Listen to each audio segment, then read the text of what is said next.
In this video, we take a detailed look at Bib Guru as a referencing tool. So how do we actually get our references?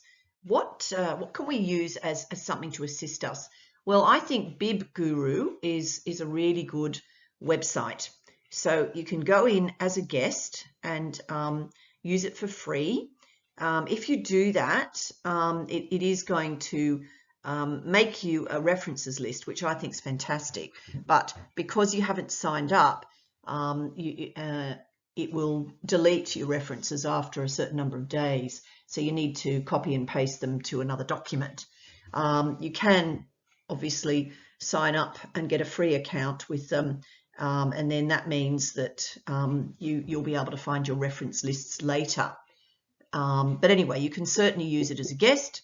And so what you do is you paste in the URL of the website that you want to cite, and you choose the style of referencing that you would like to use. Now, if your teachers or lecturers don't give you a style, I strongly suggest that you use Harvard or Chicago, because they're both nice and sort of easy to read.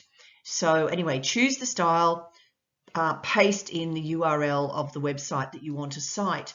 But you can see here as well that if you wanted to cite a book or an article, you just click on those menu tabs.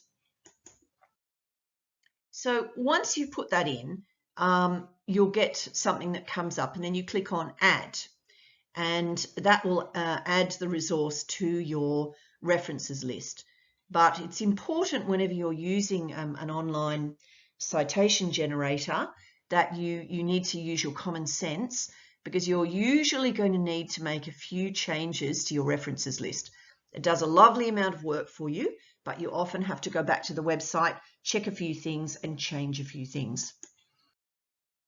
So here's the reference list that I got when I looked at 4 web pages. But I kind of noticed that there were some issues that I wanted to cross-check in the web page itself.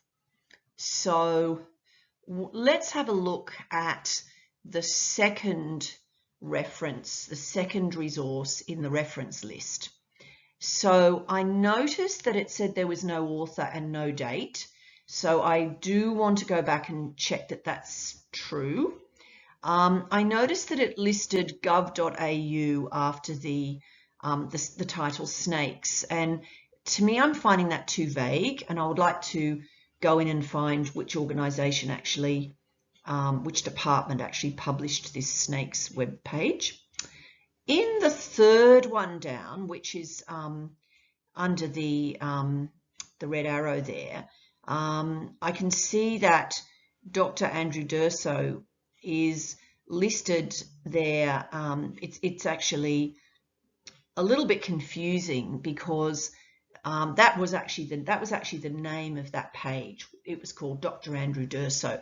But it's a bit weird, because actually when you go into the page, your common sense tells you that actually Andrew Durso wrote that page. So you would actually have to change that and put Durso, comma, A, full stop, because when you investigate, really he was the author. And that's the same issue with the bottom reference as well. So you have to use a lot of common sense. And sometimes if they've got no date listed, you've got to scroll down to the bottom of the web page and just see where it says last updated.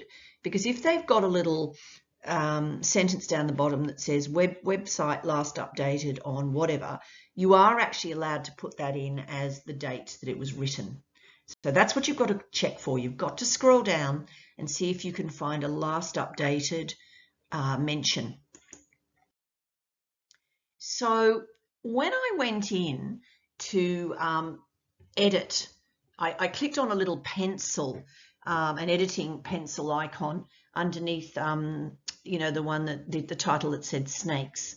And it said here that the website name was gov.au. And I actually find that too vague.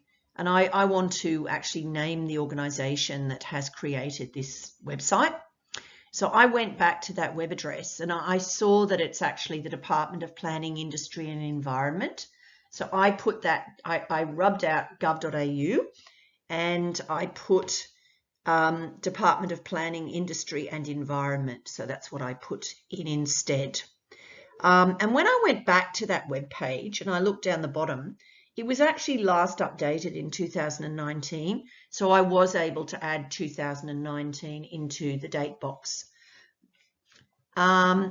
Just a little picky thing, but when I go and copy that references list across to another doc, the only thing I want in italics is the name of the article. I don't actually want the organization name to be in italics. But no, look, if you're using Bib Guru, you're ahead of the pack anyway.